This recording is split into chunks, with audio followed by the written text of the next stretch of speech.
안녕하십니까. 이번 시간은 페이지 240페이지 시멘트 모르타르 부분을 보도록 하겠습니다. 자, 미장공사, 보통 아파트의 대표적인 미장공사가 시멘트 모르타르입니다. 그래서 이 파트 가지고 거의 시험이 많이 출제가 되었습니다. 그래서 이제 거기 보시면, 자, 시멘트 모르타르에서 먼저 1번에 바탕처리 및 청소 부분을 다루고 있습니다. 자, 1번이 바탕처리 및 청소적인 측면에서 1번에서 다루는 것은 이겁니다. 바탕이 보통 같은, 자, 여러분이 콘크리트도 시멘트 제품이고 현재 미장하는 제품도 시멘트 제품이라는 겁니다. 그러면 같은 제품인데 바탕이 평활하게 되면 잘 부착력이 어떻게 떨어져요. 잘 방락이 됩니다. 그렇기 때문에 바탕을 조정하라는 것은 무엇인가 하면 바탕면이 거칠어야 된다는 거예요. 바탕면. 그래서 바탕면은 거친 형태로 처리해 주라는 겁니다. 조정하라는 것은 이 바탕면은 거칠게 처리해 주라는 겁니다. 그래서 거칠게 처리해 줘야지 부착력이 좋아집니다. 그래서 거기 보면 요철을 조정하고 긁어 놓은 다음 이렇게 나오죠. 그래서 2주 이상 방치해 두는 게 좋습니다. 그래서 바탕은 거칠게 처리하면서 2주 이상 방치를 해 두는 것이 좋습니다. 장기간 방치할수록 좋습니다. 그 측면을 알아두시면 되겠고요. 그리고 저거 정도 한번 봐두세요. 그 5분에 보시면 이제 5번에 보면 뒷줄을 보시면 콘크리트나 콘크리트 블록 등을, 자, 콘크리트 블록은 시멘트 블록을 콘크리트 블록이라고 칭합니다. 미리 물로 적셔서 이제 바탕에 물을수를 조정하고 초울 발음을 한다. 자, 5번하고 정도만 봐두시면 됩니다. 자, 그래서 바탕에 물추김을 하라는 게, 바탕에 이 물추김을 해주자는 거예요. 물추김. 자, 바탕에 물추김을 안 해주면 어떤 문제점이 생기는가 하면, 자, 시멘트 모르타르도 무슨 성이다? 수경성 재료잖아요. 경화 과정에 물이 필요한데 그 경화수를 바탕이 흡수하게 되면 어떻게 됩니까? 부착 강도가 안 나오는 거예요. 그래서 경화수가 부족하지 않도록 미리 바탕에 물추김을 해주고 초울 발음을 하자는 겁니다. 그리고 2번에 발음 두께는 한번 출제가 되었습니다. 발음 두께 개념은 기출이 됐고요. 그럼 이 발음 두께적인 측면에서는 대소적인 측면을 기출을 했습니다. 바닥하고 내벽, 이제 천장, 하양, 바깥벽이 있죠. 그러면 대소적인 측면 24mm로 가는 데가 두 군데가 있죠. 24mm가, 자, 바닥 개념하고 바닥이 있고 그 다음에 바깥벽이 있습니다. 외벽 개념이 있습니다. 여기는 24mm가 되어 있고요. 그 다음에 18mm로 바르는 경우가 내벽이죠. 내부벽은 18mm고 그 다음에 15mm로 바르는 경우가 두 경우가 있다. 그래서 거기 보면 천정하고 차양 부분입니다. 차양은 여러분들 1층 부분 같은데, 자, 보통 비 맞지 말라고 돌출해 놓은 부분이죠. 그것이 차양입니다. 그러면 차양은 바르기가 쉽습니까? 어렵습니까? 어렵다는 거예요. 바르는 자체가. 그래서 그럼 쉽게 이겁니다. 이 천정 차양은 바르기 어렵기 때문에 최대한 얇게 15mm로 가는 것이고요. 그 다음에 바닥이나 바깥벽은 24mm로 가면 좀 두껍습니다. 그래서 혹시나 대소 개념은 언급을 했고요. 혹시나 앞으로 나오면 몇 밀인가 이걸 낼 수가 있을 겁니다. 그런데 여러분들 이쪽 바깥벽하고 내벽하고 천정 차양이죠. 이 부분은 잘 떨어질 방락이 될 수가 있습니다. 바를 때. 그래서 한 번에 두껍게 바르면 방락이 잘 돼요. 잘 떨어져요. 그래서 오이 마사지 할 때도 오이 두껍게 썰어서 묻히면 잘 떨어지죠. 그러면 이렇게 서가 다녀도 오이 안 떨어질 정도로 얇게 썰어야 되죠, 맞죠? 오이 마사지 할 때 감자 깎는 칼 있죠. 그거 가지고 옆으로 쫙 하면 진짜 얇게 됩니다. 그리고 부착하면 서가 다니도 안 떨어집니다. 그런데 보통 이렇게 칼로 이렇게 썰게 되면 두꺼워지죠.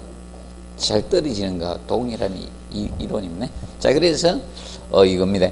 이 바깥벽, 내벽, 천정, 차양, 이거는 3회 발음 공법을 하는 기본 원칙이에요. 3회 발음 공법으로 가는 것이 원칙인데 3회 발음 공법. 그러면 초벌, 재벌, 정벌 이렇게 3번 하는 게 원칙이에요. 초벌, 재벌, 정벌 이렇게 3번 바르는 것이 기본입니다. 그런데 바닥은 방락이 잘 안 되죠. 한 번에 바릅니다. 바닥은 초벌, 재벌, 정벌 할 필요가 없는 거야. 바닥이 방락되면 건축물이 물구나무 서고 흔들고 그래야 돼요. 건축물이 비보이 춤추고 이런 건 아니죠. 그래서 일반적으로 그래서 바닥은 한 번에 우리가 한다 이렇게 보시면 되겠습니다. 그리고 세 번째 재료의 비빔 및 운반 개념이 나오죠. 재료의 비빔에서는 자 1회 발음량에 대해서 알아두시면 2번을 정리를 해 두시고 1회 비빔량은 2시간 이내에 사용해서 결과적으로 2시간 이내에 발라라 이거 아닙니까? 그래서 2시간 이내에 사용할 수 있는 양을 기준으로 잡고 있다는 겁니다. 자, 그리고 네 번째 초벌 발음 및 라스 먹임. 자, 초벌 발음과 라스 먹임은 이겁니다. 자, 바탕에 철물을 대지 않고 바르면 제일 처음에 바른 것을 초벌 발음이라 해요. 그런데 메탈라스를 설치하고 이런 라스 바탕, 이런 라스에는 대표적인 메탈라스하고 와이어 라스가 있습니다. 차이점은 무엇인가 하면 메탈라스는 강판을 구멍을 내어서 잡아내려서 만드는 거고요. 와이어가 철선이거든. 철선을 엮어서 꼬아서 만든 바탕철물이에요. 그래서 이 라스를 갖다가 설치했느냐 안 했느냐에 따라 틀려지는 거예요. 설치하고 처음 바르면 라스 먹임이라 해요. 둘 중에 하나로 가는 거예요. 라스 먹임이고 설치 안 하고 처음 바르면 초벌 발음이에요. 처음에 바르는 개념이 두 가지 개념이 된다는 거예요.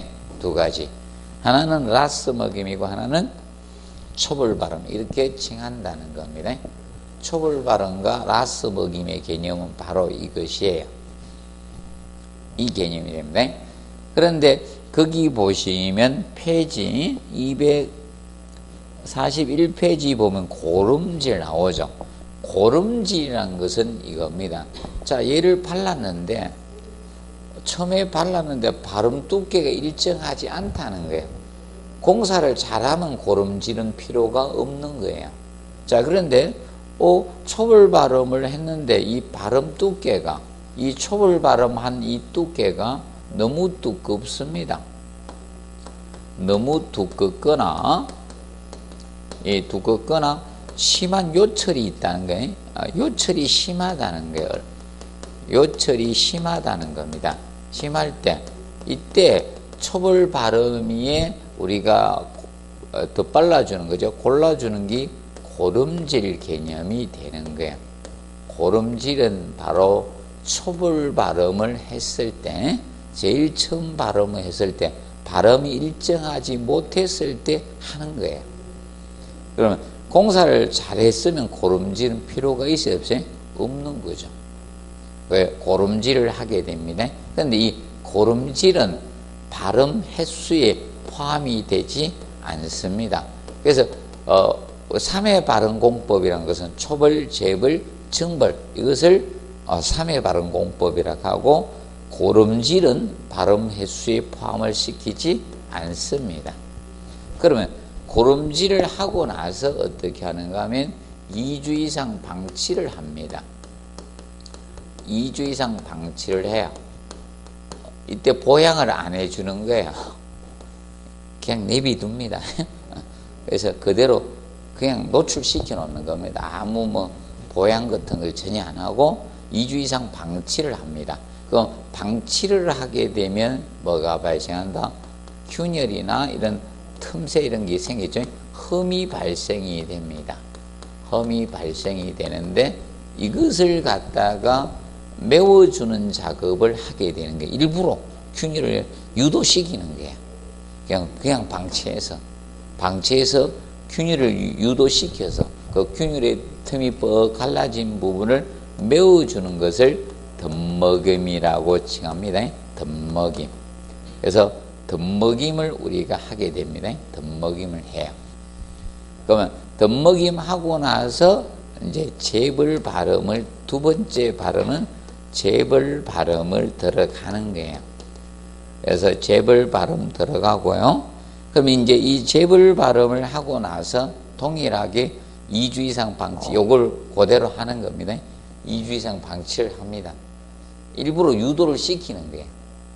그러면 초벌, 재벌 이럴 때 일부러 유도시켜서 균열을 생기게 만들어 놓으면 다음에 균열이 안 갈 겁니까? 째져 있으니까. 수축을 이미 했기 때문에. 그래서 재벌 발음하고 마지막에 바른 것을 무슨 발음? 정벌 발음. 이렇게 공사가 진행이 된다는 거예요. 그럼 이렇게 3회 발음하는 공법을 기본 원칙으로 잡고 있습니다. 자, 그런데 예외적으로 2회 발음 공법이나 1회 발음 공법도 있을 수가 있다는 게, 그래서 그 우측 하단에 보시면 나오죠. 2회 발음 공법, 1회 발음 공법 있죠. 241페이지 보시면 있죠. 2회 발음 공법은 재벌 발음을 안 하는 경우야. 맞죠? 2회 발음 공법은 초벌은 하고 바로 정벌 들어가는 거예요. 재벌 발음이 없는 것이 2회 발음 공법이고 한 번에 발라주는 것이 1회 발음 공법이라고 보시면 됩니다. 그런데 2회 발음 공법일 땐 두께가 얇아지죠. 바탕에 심한 요철이 없고 마무리 두께가 15mm 이하일 때, 이럴 때 2회 발음 공법을 할 수 있다는 것이고, 1회 발음 공법은 평탄한 바탕면이면서 발음 두께가 10mm 정도일 때만 1회 발음을 할 수 있다. 자, 결과적으로 이거죠. 한 번에 두껍게 바르면 박락이 될 가능성이 높다. 그래서 여러분들이 두께에 따라 틀려지는 거예요. 그래서 그 측면을 우리가 한번 간략히 봐두시기 바랍니다. 그리고 나머지는 그렇게 열심히 하지 마세요. 얘가 주인공이고 유일하게 벗어났던 게 딱 하나였습니다. 248페이지, 50페이지구나. 250페이지 단열 모르타르 발음, 이것이 250페이지죠. 이게 18회 때 시방서에서 한번 냈던 거예요. 18회 때 유일하게 20회 시험 치는 동안 이거 하나 나왔습니다. 예외가 단열 모르타르 발음이. 그러면 얘가 또 나올 거야. 나올 것도 없어요. 단열 모르타르. 왜냐면 지금 단열 모르타르는 저거 있습니다. 보통 꿀뚝 살 때, 꿀뚝이나 이런 거, 지금 꿀뚝도 없어졌어요. 아파트 중앙집중시 그냥 거의 없어졌고, 옛날에는 중앙집중시 아파트에 꿀뚝 내부에 내화벽돌 살 때 이 단열 모르타르 들어갔었거든요. 지금은 단열 모르타르 보통 아파트에 뭐 단열 모르타르 거의 안 쓴다 보시면 됩니다. 단열 모르타르 대신에 뭘 해야 됩니까? 단열재 시공해야죠. 단열 모르타르는 한계가 있거든요. 그래서 지금 단열재가 에너지 절약을 하기 위해서 단열재 굉장히 두껍게 들어가고 있습니다. 그럼 여러분들이 집을 짓게 되면 원래 규정보다 단열재 두께를 더 두껍게 넣어둘라 하십시오. 그러면 진짜 집이 좋아요. 단열재를 두껍게 넣어주면. 근데 옛날에 단열재를 두껍게 안 넣으니까 어떻게 많이 추워져. 그리고 창호도 펴글라서 복층유리도 이중창호를 만드세요. 그게 좋습니다. 아니면 삼중창호로 하든지 한 삼중창호 정도 해놓으면요 집이 시원해요. 여름에 시원하고 겨울에 따뜻합니다. 그래 보시면 돼요. 단열재 두껍게 놓고 이러면 외부 영향을 적게 받는 데를 보시면 됩니다. 자, 그리고 페이지 252페이지 보시면 타일 공사 보도록 하겠습니다. 타일. 자, 타일 공사는, 자, 타일의 종류를 먼저 보시면,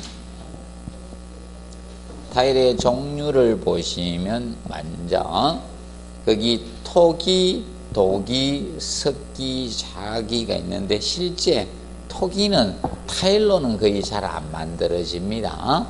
지금 현재 경제 도기하고 석기하고 자기, 이 세 가지가 많이 만들어지고 있다라고 보시면 되겠습니다. 이 세 가지가. 그런데 자, 도기는 주의할 것이 이겁니다. 흡수율이 크기 때문에 내장 타일로만 사용이 되고 외장용 타일로는 사용이 되지 않습니다. 외장용은 동해 우려 가능성이 높기 때문에 외장용으로 사용되지 않습니다. 그래서 내장용이죠. 벽 쪽에 사용된다라고 보시면 됩니다. 벽 같은데. 그러면 쉽게 아파트에 뭐가 됩니까? 욕실 벽 같은 데 있죠? 그런데 도기질 타일이 사용된다라고 보시면 되겠습니다. 도기질 타일. 그리고 석기가 이제 거기 클링커 타일이죠. 이게 바닥용 타일이에요. 클링커 타일이 바닥용 타일, 석기질 타일이라고 해서 이것이 클링커 타일. 그래서 앞전에 얘가 시험이 나왔습니다. 클링커 타일이 바닥용 타일. 그래서 이 현관 바닥 같은 데 사용되는 타일이 바로 클링커 타일이에요. 바닥용 타일이. 자, 그런데 나중에 저겁니다. 우리 요 안에 여기 사무실에 들어가 보면 약간 대리석 느낌이 나는 타일 큰 거 보셨죠? 한 번도 안 들어가 봐. 매번 들어와도 관심이 없었죠? 이건 아스타일이고, 이건 아스팔트 타일. 이거 옛날에 썼던 거고, 이거는 아스팔트 타일에서 줄여서 아스타일이랬거든요. 들어봤죠?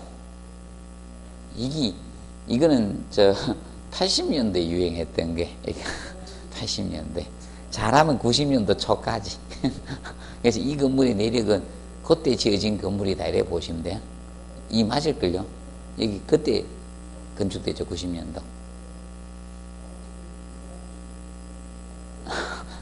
여기 그때 유행했던 게 아스타일이. 제가 그때 설계를 가르치고 있어가지고 잘 알거든요. 제가 80년도, 90년도 설계 강의를 해가지고 마감할 때 이 아스타일 이거 많이 했습니다. 그래서 그래서 이 클링커 타일이 바로 이 보통 바닥용 타일로 쓰고 있는 겁니다. 그리고 자기 타일은 보통 이거는 다 사용할 수 있는 겁니다. 어디나 다 사용할 수 있는 것이고요. 그래서 외장용 타일이나 뭐 모자이크 타일 이런 것 다 바닥 다 쓸 수 있습니다. 그런데 여러분이죠, 저것이 이제 대리석처럼 만들기 위해서 이제 가공해가지고 저것이 이제 폴리싱 타일이라 하거든. 가서 보세요. 약간 진한색 띄는 게 있습니다. 들어가 보시면 거기 폴리싱 타일이라는 게 폴리싱. 그래서 폴리싱 타일이라 하는데 혹시나 알아두세요. 그래서 대리석 느낌이 들게끔 만든 타일이 바로 폴리싱 타일이라 합니다. 혹시나 해서 한번 알아두세요. 그런 어디서 들어는 봤다 정도는 혹시나 기억해 주세요. 자, 그리고 밑에 보시면 무유 타일 나오죠. 무유 타일은 유약을 바르지 않은 타일입니다. 그래서 유약을 발랐느냐 바르지 않았느냐. 그래서 유약을 바르면 시유 타일이라 해요. 유약을 바른 타일을 시유 타일이라 칭하고 유약을 바르지 않으면 무유 타일이 됩니다. 무유 타일. 시유와 무유는 유약을 발랐느냐 바르지 않느냐 이게 됩니다. 그러면 보통 바닥용 타일은 시유 타일을 써야 됩니까? 무유 타일 써야 됩니까? 대표적으로 여러분들 아파트는 무유를 씁니다. 자, 그런데 오피스는 관계가 없잖아요. 사무소는 바닥에 물이 있을 리가 없죠. 다 신발 신고 다니고 있죠. 그래서 관계없지만 아파트에서는 바로 바닥용 타일을 무유를 써야 되죠. 시유를 써서는 안 되는 거예요. 그래서 아파트 바닥판은 반짝거리는 바닥이 없잖아. 그런데 다 호텔이나 사무실 이런 데는 틀리죠. 신발 신고 돌아다니는데 맞죠? 물 누가 거기다 샤워해 누가요? 사무실 바닥에서 샤워하고 그런 사람 없죠. 그래서 그런 데 괜찮은 거예요. 그래서 사무실 바닥은 반짝거리는 게 많죠. 유약을 바르는 형태가 있지만 여러분 아파트의 바닥 우리는 공동주택 관리사니까 없는 거예요. 무유 타일. 그래서 이제 이 무유 타일이 이제 거기 보시면 나오죠. 예 해놨죠. 영어로 써놨죠. 클링크 타일. 그래서 이게 석기질 타일입니다. 클링크 타일이 있고 무슨 타일? 논슬립 타일. 그래서 이것이 바로 무유 타일이 되는 거예요. 무유 타일. 그래서 기억해 두시고 시유는 유약을 바른 것이 시유 타일입니다. 그리고 모자이크 타일은 4cm 이하의 소형 타일을 모자이크 타일이라고 해요. 그럼 모자이크 타일을 하나씩 붙이려고 하면 현장에서 죽겠죠. 현장에서 쪼당 하나씩 바닥에 붙이고 있어봐요. 얼마나 더듬는 세상인지. 맞죠? 그 큰 바닥을 모자이크 하나씩 붙이면 힘들어 죽습니다. 그래서 거기 봐요.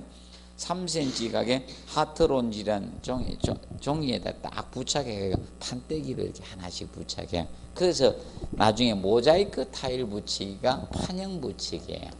모자이크 타일 붙이기가 판형 붙이기입니다. 판형 붙이기 이렇게 모자이크 타일 붙이기 하는 것을 보통 판형 붙이기라고 합니다.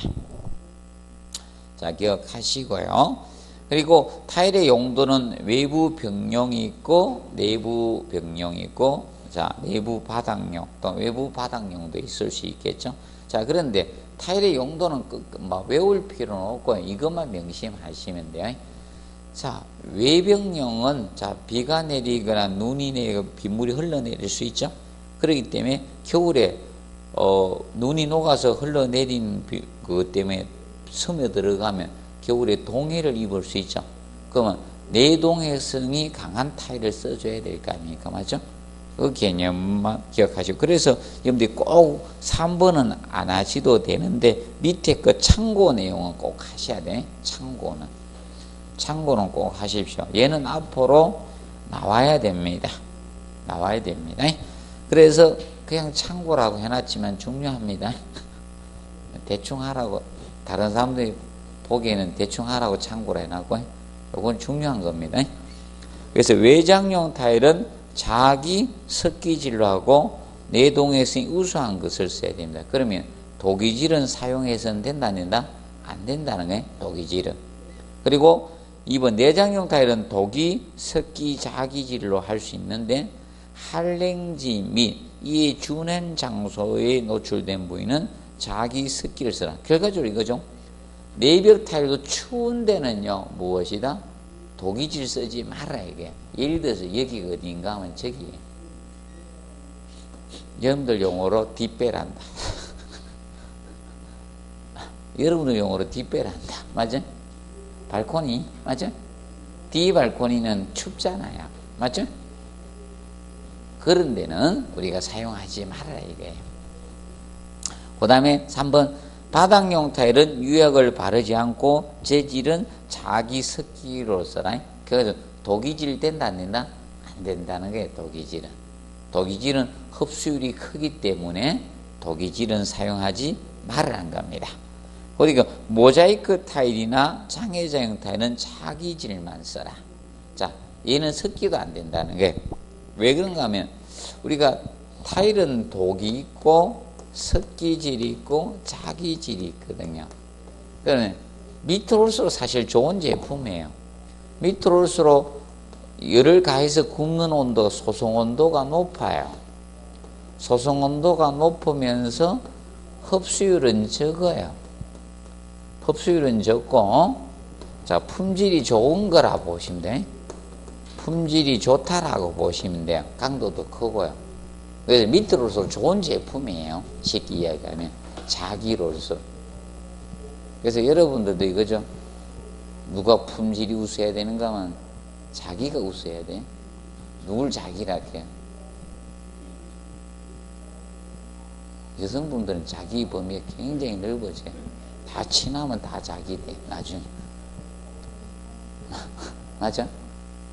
여성분들은 제일 처음에 친해서 저 남편을 자기라 했다가 이제 친해지면 다 자기야. 여성분들끼리도 저는 다 자기라 했는데 자기는 다 이랬네. 그래서 이게 좋은 타일이다. 이게 밑으로서 그렇게 보시면 됩니다.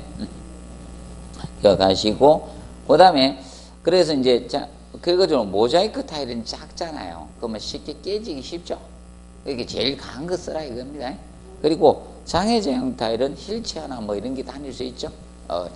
그렇기 때문에 제일 강한 것을 써주라 이 뜻입니다. 그 다음에 5번 타일은 충분한 뒷굽이 붙이는 것을 사용하고 뒷면은 유약이 묻지 않고 거친 걸. 자, 부착력 때문이죠. 자, 사실 이거죠. 타일에 이 뒷굽이 있어야지. 이렇게 뒷굽이 이렇게 있어야지 어떻게 됩니까? 이 표면적이 넓어질 거 아니에요. 맞죠? 그게 부착력이 좋아지잖아요. 그리고 유약 발라지면 뺀질뺀질해 그 부착력이 떨어지겠죠. 그래서 그 개념입니다. 그 다음에 타일 붙임 공법은 자 떠붙이기가 있고 압착 붙임 공법하고 뭐 공법이 계량 압착 붙임, 동시 줄눈 붙이기, 그리고 접착 붙이기, 모자이크 타일 붙이기, 뭐 MCR 공법에서 여러 가지가 있는데 현재 시험에 기출된 거는 저겁니다. 3번에 계량 압착 공법이 시험에 기출됐고요. 그리고 4번에 동시 줄눈 붙이기가 나왔어요. 동시 줄눈 붙이기를 밀착 붙임 공법이라 해요. 밀착 붙임 공법이라고 칭합니다. 밀착 붙임 공법 이렇게 칭합니다. 얘는 직접 물었어요. 그리고 타일 붙임 공법의 종류에 대해서 물었습니다. 종류에 해당되지 않는 것은 내가 물었었습니다. 타일 붙임 공법. 그래서 현재까지 공법상 3문제를 물은 거예요. 3문제. 계량 압착 붙임 공법, 동시 줄눈 붙이기, 밀착 붙임 공법, 그리고 종류. 이렇게 딱 3가지를 물었어요. 현재까지 3문제를 물었다. 자, 그러면 공법은 그러면 253페이지 한 떠붙이기 공법 나오죠. 자, 이 떠붙이기 공법하고 압착 붙이기 공법. 압착 붙이기 공법을 줄여서 압착 공법이라고 합니다. 얘는 압착 공법이라는 용어를 많이 씁니다. 압착 공법. 많이 줄여서 씁니다. 얘는. 그러면 떠붙이기하고 압착 붙임 공법의 차이점은 무엇이냐 이겁니다. 떠붙이기는 자 얘는 붙임용 모르타르를 어떻게 했네요. 이게 붙임용 모르타르. 그래서 이 붙임용 모르타르 개념을 갖다가 모르타르를 떠붙이기는 타일 뒷면에다가 하는 거예요. 타일 뒷면에 바르고 하는 거예요. 얘는 타일 뒷면에. 이때 압착 붙이기, 압착 공법은 바탕면에다가 바르는 거예요. 바탕면에. 얘는 바탕면에 바르고 얘는 타일 뒷면에다가 발라주는 거예요. 타일 뒷면. 그러면 타일 뒷면 하나씩 발라 하나씩 부착하는 건 떠붙이기. 떠서 붙인다. 그러면 이거는 압착 붙이는 벽에다 이미 다 발라놓고 하나씩 타일을 대고 나무망쳐 두들겨서 압착시키는 게 압착 공법입니다. 그럼 시공 속도가 누가 제일 빠른가 하면 얘야. 얘가 시공 속도 엄청 빠른 거야. 현장에서 거의 다 이걸로 합니다. 대부분 보면 얘를 많이 씁니다. 제일 많이 쓰는 게. 이게 그래서 이제 떠붙이기하고 이제 되는데 이때 붙임 모르타르 두께가 얘는 12에서 24mm가 표준이에요.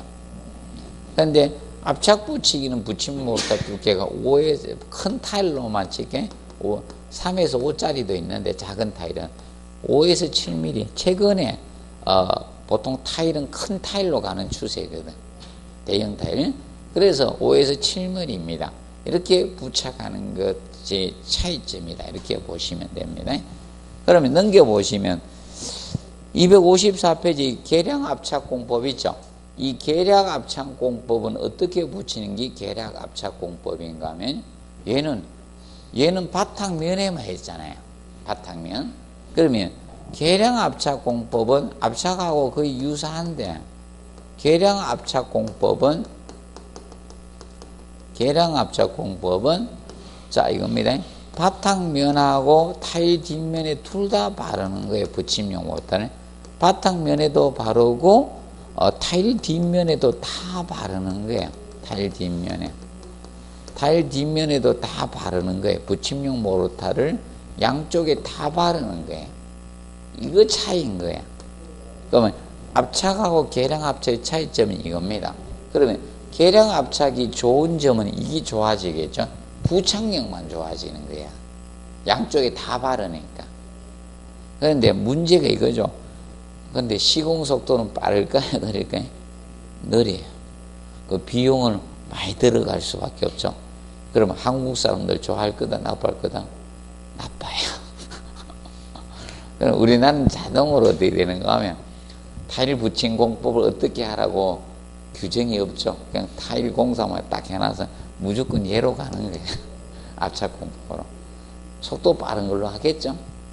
공사 편하고 시공 속도가 빠른 걸로 작업을 할 거 아닙니까? 맞죠? 과연 느린 걸 좋아할까요? 우리나라 사람들이? 아니죠. 빠른 걸 좋아합니다. 그래서 보통 시기 애매할 때 가면 이래죠. 식당 가서 뭐 시기 힘들어하면 빨리 되는 거 뭐 있으니까 빠른 시기 먹고 나오면 되죠. 보시고. 자, 그런데 이제 그 동시 줄눈 붙이기가 뭐라 했습니까? 밀착 붙임 공법. 줄여서 밀착 공법. 그 동시 줄눈 붙이기하고 압착 공법의 차이점만 거의 비슷하거든요. 그래서 압착 공법하고 비교되는 것만 사실 다 시험에 낸 거예요. 비교되는 거. 그래서 제가 비교를 다 해드리는 거예요. 옛날부터. 이상하게 비교한 것만 다 시험 냈습니다. 그러면 압착 공법하고 동시 줄눈 붙이기를 밀착 붙임 공법 또는 밀착 공법이라고 합니다. 이제 그래서 밀착 공법이라고도 하고 차이점은 이거예요. 똑같아요. 바탕면에 모르타르 바른 거는 똑같아요. 동일한데 차이점이 이거예요. 압착 공법은 나무망치로 두들겨서 타일을 부착시키는 거예요. 지금은 고무망치 쓰고 있지만 요새 현장에 거의 고무망치를 들고 다니고 있더라고요. 시방서상은 아직 나무망치로 돼 있어요. 쇠망치로 두들기면 타일 다 깨져요. 맞죠? 한번 두들겨 봐요. 자, 그러면 이거는 충격 공구를 활용하는 거예요. 그래서 진동 공구를 활용하는 거예요. 얘는 기계를 이용하는 거고, 이거는 원시적이고 현대적이고. 그런데 과연 현대 사람이 이걸 좋아할 것 같아, 이걸 좋아할 것 같아? 이거예요. 이게 빠릅니다. 요새 고무망치 들고 다닙니다, 요새. 나무망치는 그래서 요새 시커멓게 돼 있죠, 고무가. 그걸로 두들깁니다.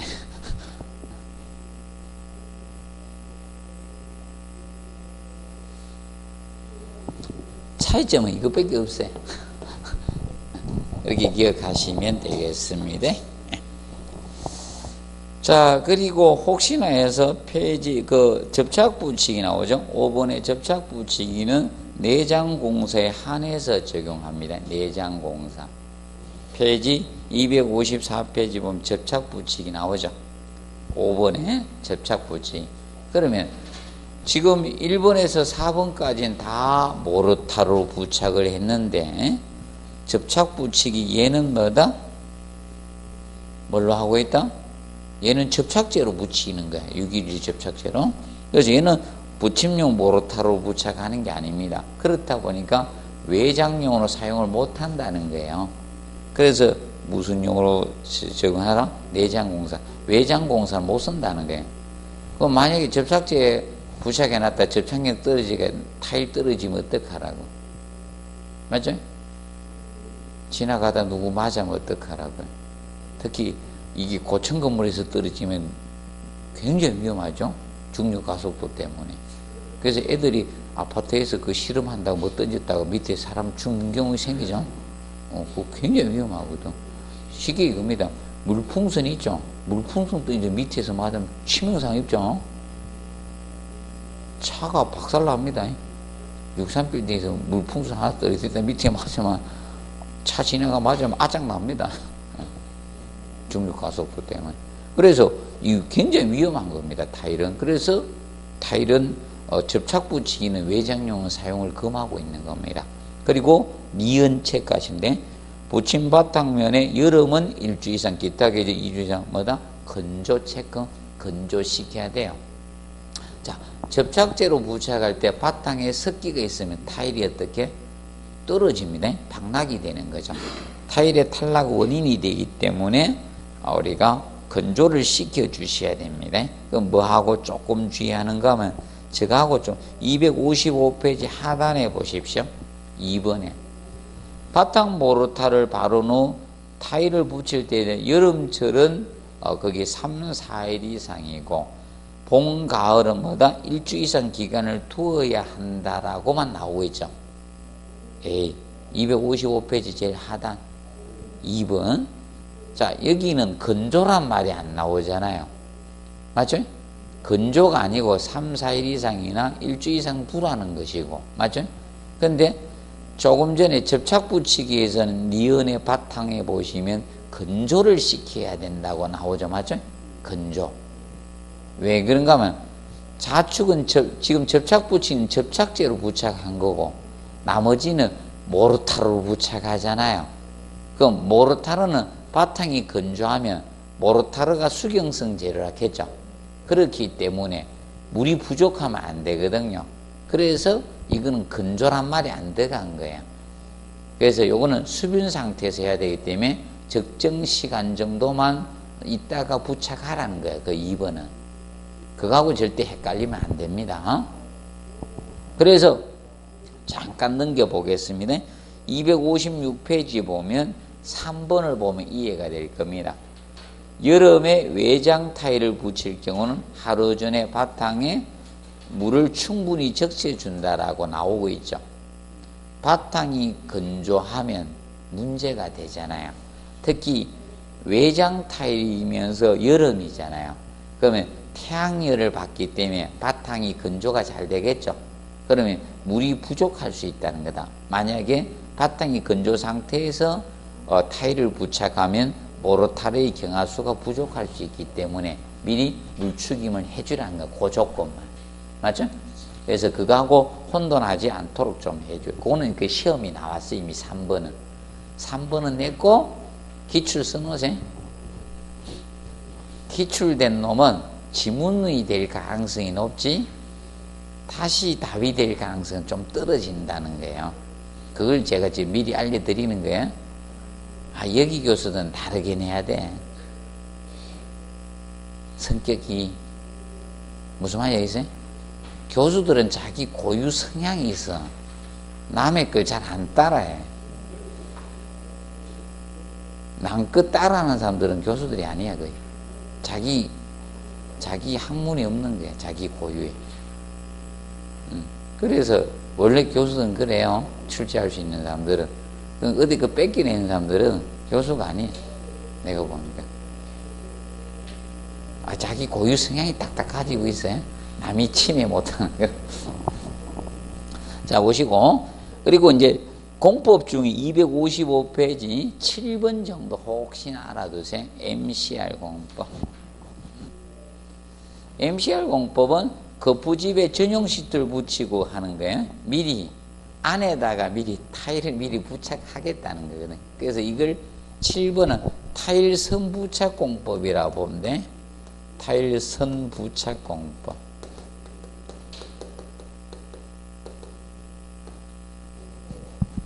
자, MCR 공법이 얘가 부착력이 가장 좋은 거예요. 부착력이. 얘는 가장 부착력이 좋은 것이 MCR 공법, 타일 선부착 공법이에요. 미리 안에다 거푸집 내부 전용 시트 설치해놓고 타일을 부착해놓고 콘크리트 부어넣겠다 이게 뭐다. 그러면 얘는 그래서 이것이 제일 부착력이 좋은 거다 정도 혹시나 알아두세요.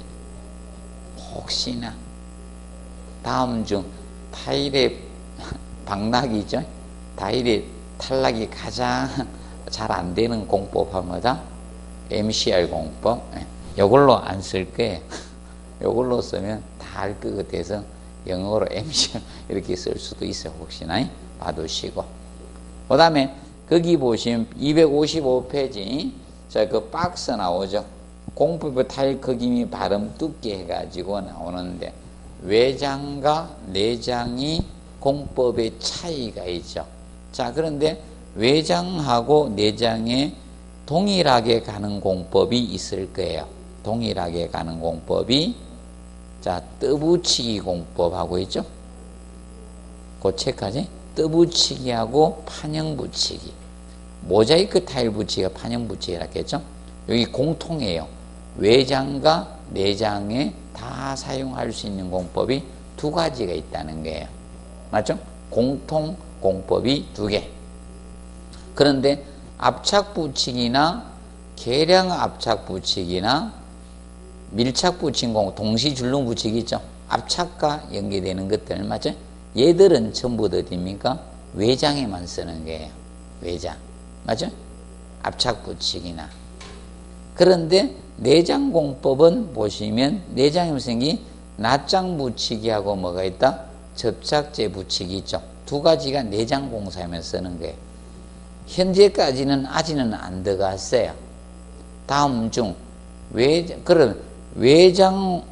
공사에 사용하는 공법이 아닌 것 하면 접착 붙이기나 낱장 붙이기가 답이 될 것이고요. 맞죠? 그리고 만약에 내장 공법에 해당되지 압착이 답이 되겠죠. 맞죠? 동시줄눈 압착이나 동시줄눈 붙이기가 답이 될 겁니다. 그래서 일단 공통 항목을 기억하세요. 공통 항목. 공통 항목을 기억해 놓고 그리고 나서 내장 공법을 외워버려. 두 개밖에 없잖아. 낱장하고 뭐다? 접착. 맞죠? 낱장을 접착제로 붙이게 이렇게 외우면 돼요. 얘들은 내장이다. 보시고 그 다음에 타일 붙이기 일반 사항 부분이 나오고 있는데 이 부분이 사실 시방서 내용인데 내가 시방서 아닌 것처럼 이렇게 갖다 놓은 거예요. 다 시방서 내용이에요. 그래서 현재 3번은 기출했고요. 근데 2번을 아직 내지 않았습니다. 자, 그리고 자, 4번에 흡수성 있는 타일은 적당히 물을 죽여서 사용하면 된다. 그러면 흡수성이 있는 타일이 뭐다? 도기질 타일입니다. 도기질 타일이 흡수성이 있는 타일이에요. 자기질 타일은 거의 흡수성이 없다라고 보시면 됩니다. 자, 그리고 5번에 벽체 타일이 시공되는 경우 바닥 타일은 먼저 벽체하고 바닥 해야 되죠? 바닥하고 벽하면 바닥 다 밟아야 돼요. 맞죠? 벽체 타일하고 바닥 위에서 아래로 당연히 해야 되겠죠? 자, 그리고 저거 봐두시고 그 7번, 8번 체크해 놓으시고 바닥 타일 붙이면 1회 깔기 면적은 대략 6에서 8제곱미터 정도로 해주면 돼요. 그리고 8번에 자, 금비빔은 시멘트하고 모래만 비빔한 것을 무슨 비빔? 금비빔이라 했는데 모래하고 뭐하고 시멘트만 비비는 것을 금비빔이라 해요. 모래하고 시멘트만 비비는 것을 금비빔이라. 그래서 3시간 이내 하고 물을 비벼놓고서 1시간 이내 사용해야 돼요. 자, 왜 물 비빔하고 1시간인가 하면 자, 우리가 앞에서 조적조, 벽돌이나 블록이나 미장에서는 2시간이었었어요. 맞죠? 벽돌은 쌓는데 이용했잖아. 블록이나. 맞죠? 그리고 미장은 자기 혼자 발라지면 되잖아. 근데 얘는 타일을 뒤에 등에 메고 부착돼야 되죠. 맞죠? 그게 빨리 부착하라 이거야. 자, 그걸 봐두시고, 그 다음에 10번 치장 줄눈 기억 가지고 줄눈 파기 가지고 근데 얘는 나왔어도 또 보십시오. 얘는 기출이 됐는데도 또 보자. 저는 이상한 느낌이 있기 때문에 낸 것도 다시 내는 건 잘 봅니다. 똑같이 안 내, 아니 다르게 낼 수 있으니까. 그래서 이건 또 보세요. 타일을 붙이고 3시간 경과 후에 줄눈 파기를 한다. 자, 그러면 왜 그런 거야? 이건 적시하면 안 돼요. 적시라고 해서 낸 거예요. 그럼 우리가 벽돌에서는 저기 했죠. 치장 줄눈 할 때 모르타르가 굳기 전에 줄눈 파기한다 했죠. 타일은 금방 나왔잖아요. 3시간 경과 후에. 왜냐하면 타일은 밑에 파버리면 안 돼. 타일이 부착되어 있는데 밑에 파버리면 그게 어느 정도 연결이 된 다음에, 맞죠? 파라는 거예요, 얘는. 맞죠? 그래서 3시간 경과 후에 줄눈 파기하고 24시간 경과 후에 붙임목도 경화 정도를 보아서 이제 치장 줄눈 하라는 거거든요. 그래서 그거 혼돈하지 않도록 좀 정리를 해 놓으시기 바랍니다. 그 부분 좀 정리해 놓으시고요. 나머지는 다음 과정이 하겠습니다. 그리고 260페이지 보면 창호 및 유리공사적인 측면에서 자 보도록 하겠습니다. 창호 및 유리공사. 자, 먼저 창호 및 유리공사에서 기능에 의한 분류를 보시면, 자, 어떻게 문을 개폐하느냐 기능에 따라서 문에서 여닫이. 자, 여닫이는 열고 닫는 게 여닫이죠. 자, 그럼 이게 무슨 닫이? 여닫이죠. 맞죠? 여닫이. 자, 그럼 아파트 세대 현관문도 여닫이. 맞죠? 그리고 여러분들 방문들도 뭐다? 여닫이. 욕실문도 여닫이죠? 다 여닫이가 많습니다. 그리고 미석이하고 6번의 미닫이하고는 헷갈리지 않도록 하십시오. 미석이는 이겁니다. 미석이는 한쪽 편으로 밀어붙여 놓은 거예요. 밀어붙였다 이렇게 하는 거. 그럼 여러분들 아파트에 자 거실에서 발코니 나갈 때 여러분들 용어로 베란다 나갈 때 미석이죠? 한쪽 편은 밀어붙여 놨지. 벽 속으로 밀어 넣지 않았죠. 벽 속으로 밀어 넣으면 미닫이에요. 그래서 지하철 문이 미닫이에요. 속으로 싹 들어가잖아. 오늘 지하철 타고 오신 분 손 들어봐요. 나머지는 다 버스입니까? 자가용이에요? 지하철 탈 때 이때 유리합니다. 미닫이를 볼 수 있네. 100% 열리죠, 맞죠? 문이 100% 싹 열립니다, 맞죠? 싹 100% 열리면 이게 미닫이에요. 그럼 아파트는 뭐다? 미석이에요. 미석이. 근데 보통 미석이라고 쓰는 분들이 많아. 미석이. 이걸 미색이라 쓰는 분도 있긴 있어. 원래 미석이 미색이한데 옛날 이랬다가 이걸로 바뀐 거예요. 더 편한 걸로. 저도 이거 쓰기 싫더라고요. 저도 미석이라 쓰는데 실제 시험도 미석이라고 시험이 나왔어요. 요새 이상하게 옛날에 저겁니다. 표준어 쓰자 이렇게 해놓고 다 편한 대로 다 가. 예. 정첩하자 해놓고 다시 경첩으로 가고. 자, 그리고 그래서 그 구분하십시오. 미석이야 미닫이. 그럼 미닫이는 밑에 레일이 하나 있어요. 미석이는 레일이 2개예요. 미석이는. 그래야지 한쪽으로 밀어붙여 놓죠. 그래서 오늘 지하철 문을 보시면 밑에 바닥에 딱 봐요. 레일이 딱 하나 있어요. 오늘 한번 확인해 봐요. 레일이 몇 개인지. 자, 그리고 3번의 자재문. 자재문은 이겁니다. 자, 보통 여닫이는 한쪽 편으로밖에 안 열리잖아. 봐요, 이거 봐요. 안으로, 한쪽 편으로, 이거 바깥으로 못 열잖아. 안으로 열잖아요. 자, 그런데 여러분들에게 현관문은 밖으로 열었어요? 안으로 열었어요? 아파트 세대 현관문 밖으로 열었죠. 방여닫이는 피난을 목적으로 할 때는 방여닫이로 설계돼요. 소방관계 된 건 방화문이잖아. 맞죠?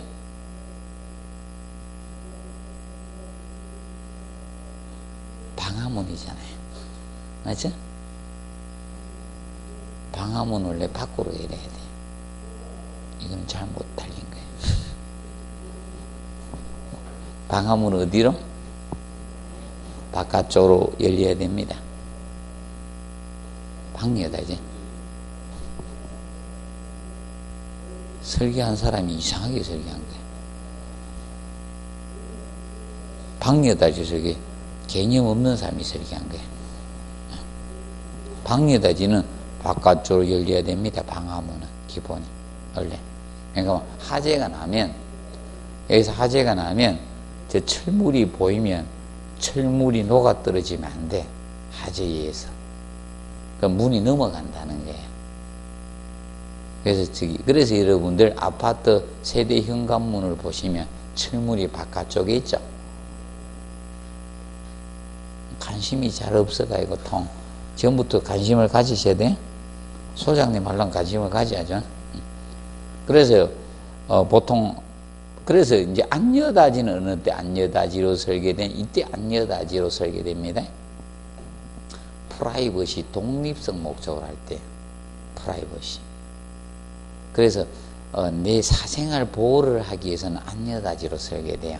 그래서 침실문이나 화장실 문들이 안여다지로 되어 있는 거야. 화장실 문이 밖으로 열리면 어떻게 될까요? 내가 잠금장치 고장난 문을 잡고 볼일 봐야 돼. 밖에 잡아당기면 나가. 그리고 안에서 열면 조금 열리기 때문에 내가 안 보여. 그래서 침실 문이 조금 열면 안 보여야 돼. 방 열면 조금만 열면 안에서 눈만 딱 보고 안에 다 봐. 나는 누군지 모르고. 예, 안여다지예요. 문을 함부로 설계하면 안 돼. 설계를 막 하면 이 개념이 없는 사람이 막 설계하는 거야. 몰라, 저는 설계를 할 때 그거까지 다 설명해 주면서 이렇게 하라고 했는데. 예. 은행문은 도난을 당하면 안 돼요. 은행문은 도난 받고 빨리 도망가면 안 되기 때문에 안여다지로 되는 거야. 받고 쉽게 빨리 밀고 나가잖아요. 방여다지는 빨리 밀고 나가니까 방여다지로 해서는 안 돼. 은행은 도난 방지 목적이 주예요. 1층에 있을 때만. 1층에. 2층에 있으면 1층까지 도망가다가 잡힐 수 있으니까. 그래서 틀린데 보통 1층에 은행이 있으면 빨리 도망을 준비해 놨다가 그래서 1층에 은행이 있을 때는 해전문으로 설계하거나 아니면 문을 또 2개를 해놨어. 항상 그렇게 기본으로 설계가 돼 있는 게 빨리 도망 못 나가게. 아주 치밀합니다. 설계가 그냥 되는 게 아닙니다. 그런데 간혹가다 대충 설계하는 사람들이 있어. 이게 문제예요. 그리고 해전문은 자재문은 안팎으로 자유자재로 개폐되는 여다지를 자재문이라 해요. 그래서 강화유리문 같은 안으로도 열리고 바깥으로도 열리죠. 이런 것이 무슨 문? 자재문이에요. 자재문. 자유자재로 열린다, 안팎으로. 그래서 자재문이라 해요. 보통 여다지는 한쪽으로 안여다지든 방여 한쪽으로 열린데 자재문은 안팎으로 다 열린다는 거예요. 그리고 해전문은 통풍 기류를 방지한다. 방풍을 대죠, 맞죠? 자, 보통 일반 여다지든 미석입니다. 열면 문이 외부 공기가 확 들어와요. 춥습니다. 그렇게 해전문을 하게 되면 그거만큼 돌잖아. 그래서 해전문은 일정 규모 이상이 되는 건축물만 해전문이 있는 거예요. 맞죠? 해전문이 아무 건축물이 있는 게 아니고 일정 규모 이상이 돼야 돼. 그러면 1층 부분에 외부 공기가 확 들어오면 안 돼. 그렇기 때문에 해전문을 설계를 해 놓은 겁니다. 그럼 우리 이 건축물은 해전문 설치할 규모가 아닌 거예요. 그래서 해전문이 에너지 절약 목적이 되는 거야. 에너지 절약을 할 수 있는 기준이 되는 게 해전문입니다. 해전문. 알아두시고, 전문은 여러 장의 문을 경첩으로 연결해서 큰 방을 분할하거나 전체를 개방할 때 쓰는 문이 전문이야. 병풍처럼 여닫는 문이 전문입니다. 전문입니다. 그 정도 한번 보시고, 자, 그 다음에 목재 창호에서 플러시문, 양파문 두 가지만 정확히 기억하세요. 플러시문, 양파문. 자, 그러면 넘겨보시면 페이지 262페이지 그림 보시면 제일 좌측 것이 양파문이에요. 양파문. 자, 울거미는 전체 문의 뼈대 골조를 다 울거미라 해. 문의 뼈대 전체를 울거미라 해요. 울거미를 거기 윗막이 선대 다 있죠. 그게 다 울거미야, 전체가.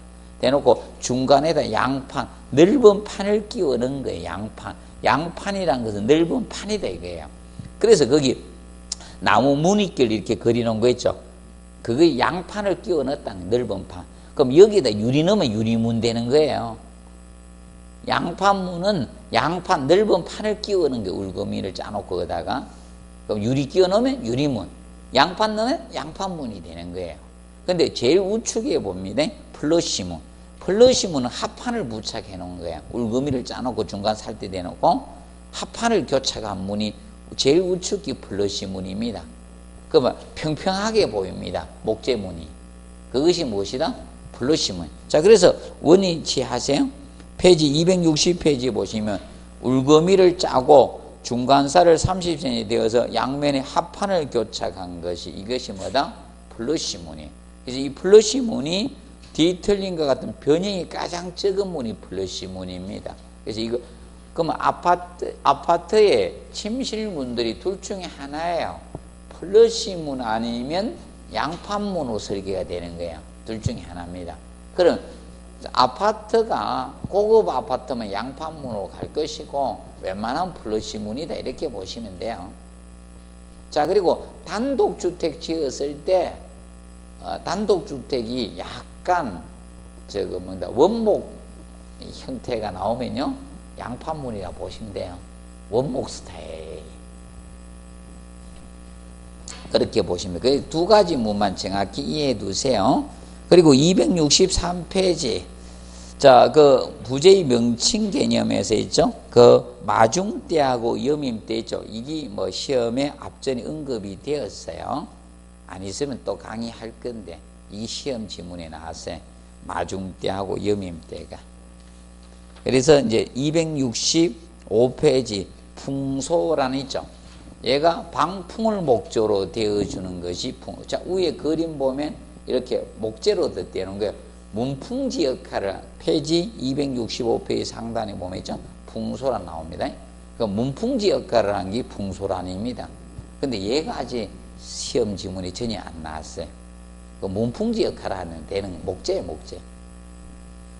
자, 그리고 방화문 구조가 작년에 방화문이 한번 나올 수 있습니다. 이 때문에 치사하게 갑종 봐오면 지문 한 줄만 썼습니다. 트릭을 좀 써야 되기 때문에 나중에 강의는 요거 합니다. 갑종 방화문. 그래서 올해는 잠시 요건 다음 과정에 꼭 해줄 겁니다. 방화문은. 그래서 266페이지 이 철제 창호의 종류부터 잠시 휴식하고 하도록 하겠습니다.